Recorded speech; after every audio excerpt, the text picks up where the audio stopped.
चाणूर बताता है कि किस तरह कृष्ण की हत्या की जाएगी ताकि जनता हमें हत्यारा न माने। आज सारी रात आपके हाथी कवमलियापुर को मदिरा पिलाकर मदमस्त कर दिया जाएगा, ताकि कृष्ण जब रंगशाला से उस नगर चौक से गुजरेगा तो उस पागल हाथी को उस पर छोड़ दिया जाएगा। यदि वह भाग भी जाए तो रंगशाला आते ही आपके पहलवान, जिनमें 100 हाथियों का बल है, वे उसे ललकारेंगे और वह लड़ने से इनकार करता है तो वह लोगों की नजरों में गिर जाएगा कि ये कैसा तारनहार है जो एक पहलवान से ही नहीं लड़ सकता, और यदि वह लड़ना स्वीकार करता है तो उसकी मृत्यु निश्चित है। महाराज, आपके पहलवानों में अकेला मुश्तिक ही इतना बलवान है कि एक ही दांव में उसके शरीर के चिथड़े उड़ा देगा। दूसरे पहलवानों की तो बारी ही नहीं आएगी। ये सुनकर कंस कहता है, शाबाश चाणूर, इसे कहते हैं सांप भी मर जाए और लाठी भी न टूटे। उधर मथुरा में आग की तरह चौपाल चौपाल पर यह चर्चा चल पड़ती है कि हमारा तारनहार आ रहा है अक्रूर जी के साथ। ये सुनकर मथुरा में खुशी की लहर दौड़ जाती है। लोग चर्चा करते हैं कि गोकुल वालों ने तो कमाल कर दिया, कितने वर्षों तक उस बालक को छुपा कर रखा। दूसरा व्यक्ति कहता है, अब वह बालक नहीं रहा, तरुण हो गया है तरुण। वह इतना सुंदर है कि तीनों लोक में ऐसी छवि देखने को नहीं मिलेगी। फिर संपूर्ण नगरवासी उसके भव्य स्वागत की तैयारी में जुट जाते हैं। उधर अक्रूर जी कहते हैं, वो देखिए मथुरा नगरी का प्रवेश द्वार दिखाई दे रहा है। श्री कृष्ण देखते हैं कि द्वार पर कई लोग और सैनिक खड़े हैं। कृष्ण कहते हैं, आह कैसी पवित्र नगरी है, कैसा दिव्य स्थान है। अक्रूर जी कहते हैं, जी। फिर श्री कृष्ण कहते हैं, अक्रूर जी, इस नगरी को पहले मदुरा नामक राक्षस ने बसाया था। शिव जी का भक्त था वह, उसी के नाम से पहले मदुरा और अब मथुरा कहलाती है। वस्तुतः ही पुण्य धरती भक्तराज ध्रुव की तपोभूमि है, इसलिए इस पवित्र धरती को प्रणाम कीजिए। अक्रूर जी और बलराम उसे प्रणाम करते हैं। प्रवेश द्वार के कुछ दूर जाने पर ही द्वार के ऊपर खड़ा एक व्यक्ति कुछ संकेत करता है तो एक घुड़सवार जाकर अक्रूर जी को एक पत्र थमा देता है, जिसमें लिखा होता है कि मथुरा नरेश की ओर से राजकुमार कृष्ण का स्वागत है। महाराज की आज्ञा से एक विशेष अतिथि गृह में राजकुमार के निवास का प्रबंध किया गया है। स्वयं महाराज आपसे कल प्रातः रंगशाला में भेंट करेंगे। ये सुनकर श्री कृष्ण कहते हैं, अच्छा प्रबंध है। दाओ भैया, हम अतिथि गृह में थोड़ा विश्राम करके फिर नगर की शोभा देखने चलेंगे। बलराम जी कहते हैं, अवश्य। फिर नगर के प्रवेश द्वार में प्रवेश करते ही उनका भव्य स्वागत होता है। सभी राजकुमार कृष्ण की जय जयकार के नारे लगाकर फूल बरसाते हैं। दोनों भाई नगर वासियों का हाथ जोड़कर अभिवादन करते हैं। ये देखकर अक्रूर जी प्रसन्न हो जाते हैं। नगर में उनका रथ जिधर से भी गुजरता है वहां फूलों से उनका स्वागत होता है। उधर कारागार में देवकी को कृष्ण की जय जयकार सुनाई देती है तो वह कहती है, वसुदेव जी से वह आ गया। वसुदेव जी भी नगर वासियों की ये जयकारें सुनकर प्रसन्न हो जाते हैं। देवकी प्रसन्न कहती है, मेरा पुत्र आ गया, मेरा पुत्र आ गया। ये कहते हुए वह खड़ी होकर उजालदान से देखने का प्रयास करती है लेकिन देख नहीं पाती है तो वसुदेव जी कहते हैं, मैं तुम्हें वहां नहीं पहुंचा सकता, वह मेरी पहुंच से दूर है। देवकी कहती है कि मैं एक बार उसे जी भर कर देखना चाहती हूँ जिसे अब तक नहीं देखा। फिर तो वह कंस के पास जा रहा है, पता नहीं कंस उसका क्या करेगा। हे भगवान, ये कैसी परीक्षा ले रहे हो। इसके बाद दोनों ही उजालदान से देखने में असमर्थ होकर रोने लगते हैं।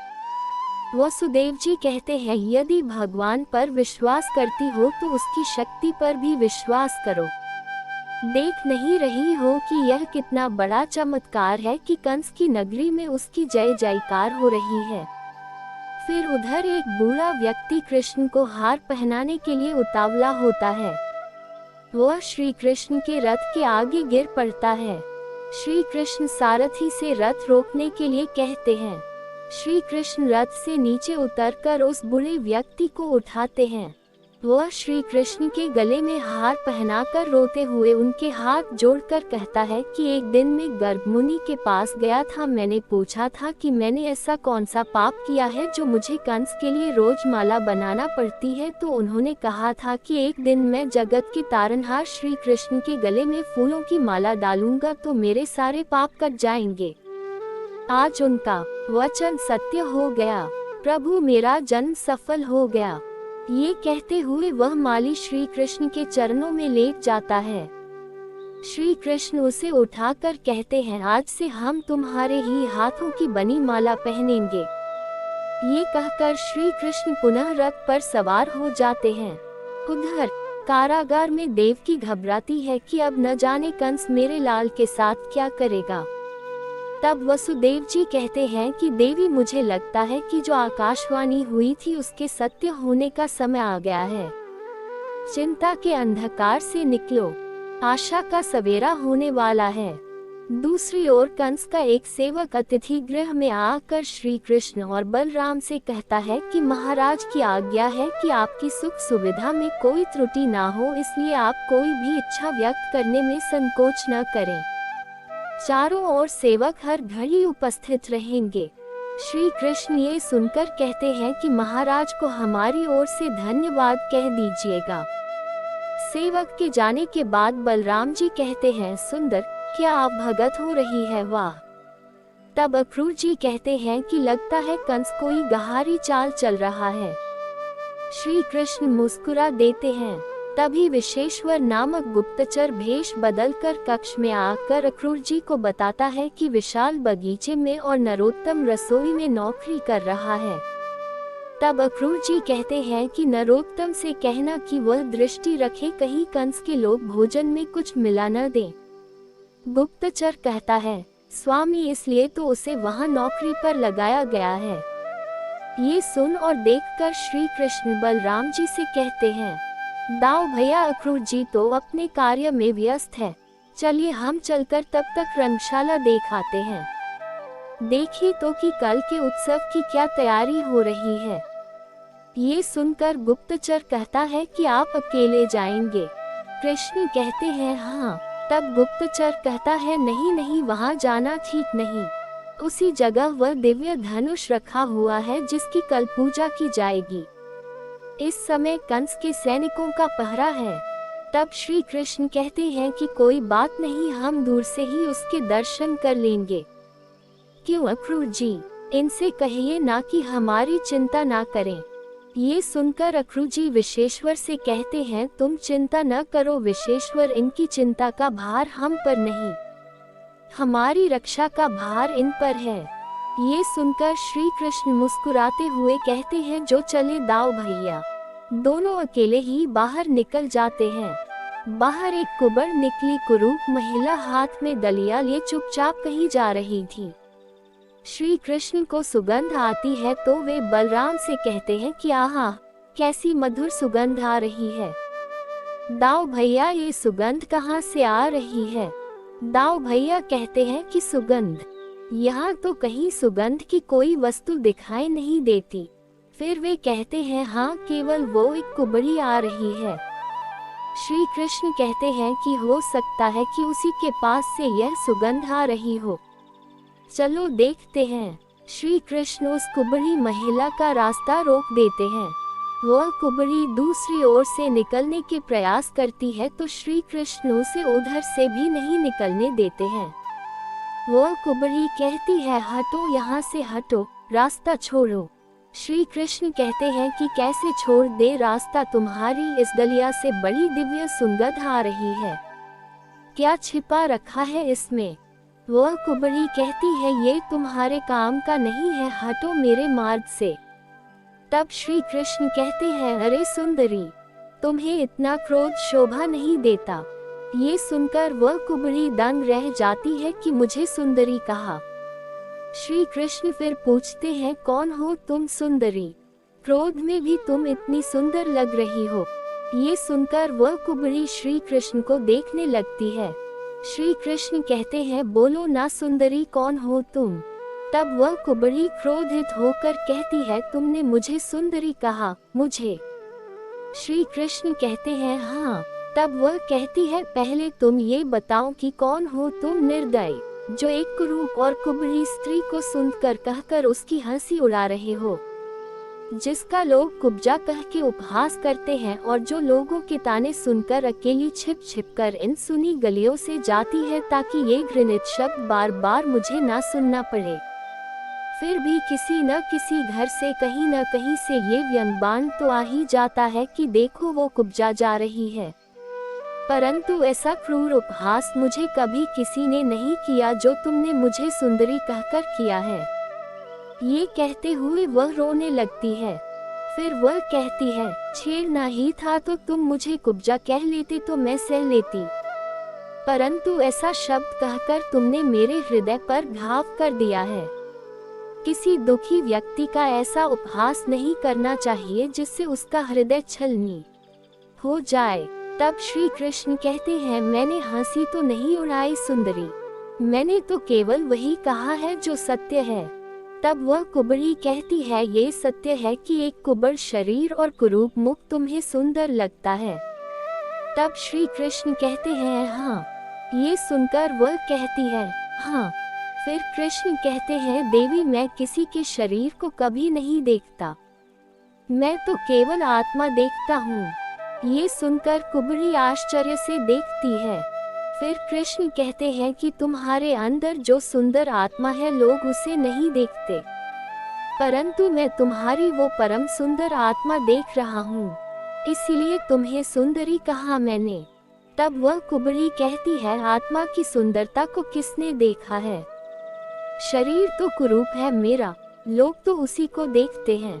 तब श्री कृष्ण कहते हैं कि शरीर की कुरूपता और सुंदरता प्राणी के अपने कर्मों के अनुसार होती है, ये सदा नहीं रहती। जब कर्मों के पुण्य फल का उदय होता है तब एक कुरूप शरीर भी कमल की भांति सुंदर लगने लगता है।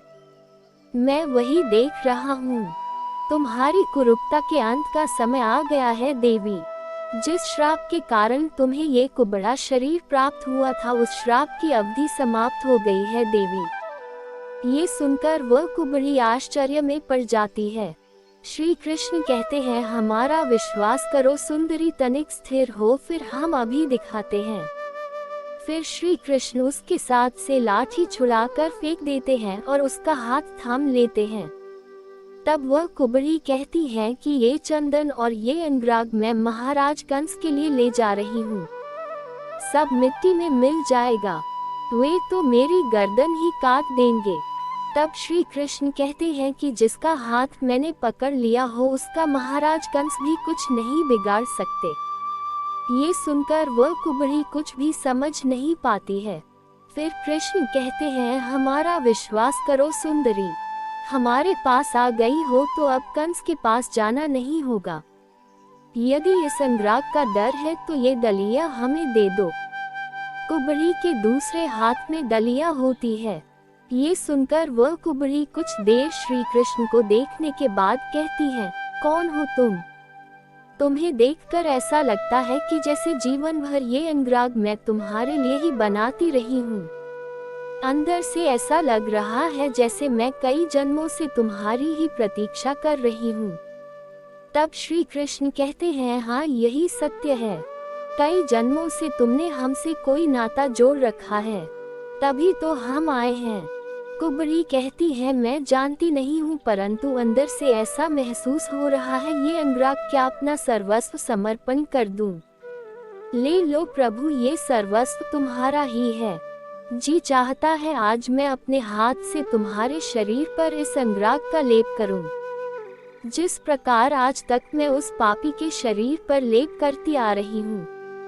फिर श्री कृष्ण उस कुबड़ी की ठुड्डी पर हाथ लगाकर उसे सीधा खड़ा कर देते हैं। वह कुबड़ी यह चमत्कार देखकर अचंभित हो जाती है। फिर श्री कृष्ण उसे आशीर्वाद देते हुए उसके चेहरे की कुरूपता समाप्त कर देते हैं और वह एक अति सुंदर स्त्री बन जाती है। वह आंखों में आंसू भरकर खुद को अपने पैरों से ऊपर तक अपने शरीर को देखती है। सुंदर वस्त्र और सुंदर शरीर देखकर वह कुछ भी कहने में अक्षम हो जाती है। तब श्री कृष्ण कहते हैं कि सुंदरी, मैंने कहा था न कि तुम्हारी कुरूपता का समय समाप्त हो गया है। वह सुंदरी श्री कृष्ण के चरणों में बैठकर कुछ इशारा करती है। तब श्री कृष्ण कहते हैं, बोलो क्या चाहिए। तब वह कहती है, प्रभु आप ही ने तो मेरे मन में ये संकल्प जगाया है कि मैं अपनी कुटिया में अपने हाथों से आपके सुंदर शरीर पर लेप कर दूं। अब मुझे आपके अलावा क्या चाहिए? मुझे और कुछ नहीं चाहिए। तब श्री कृष्ण कहते हैं कि हमें तुम्हारा ये संकल्प स्वीकार है। हम वचन देते हैं कि हम तुम्हें एक दिन इस सेवा का अवसर अवश्य प्रदान करेंगे। हम स्वयं तुम्हारी कुटिया में आएंगे। असल में तुम्हारे पिछले जन्म का ऋण है ये हम पर। जब राम अवतार के समय धरती पर आए थे तो तुमने हमारे लिए बड़ी तपस्या की थी। तुम्हारी वो तपस्या इस जन्म में अवश्य सफल होगी, परंतु आज नहीं। वह सुंदरी कहती है, आज नहीं तो कोई बात नहीं प्रभु। जब मैंने इतने जन्मों तक प्रतीक्षा की है, तब इस जन्म में भी मैं अपनी कुटिया में बैठी आपके चरणों की प्रतीक्षा करूंगी। ये कहने के बाद वह सुंदरी प्रभु के चरणों में अनुराग लगा देती है। फिर वह उनके चरणों में अपना सिर रख देती है। प्रभु वहां से चले जाते हैं। जय श्री कृष्ण।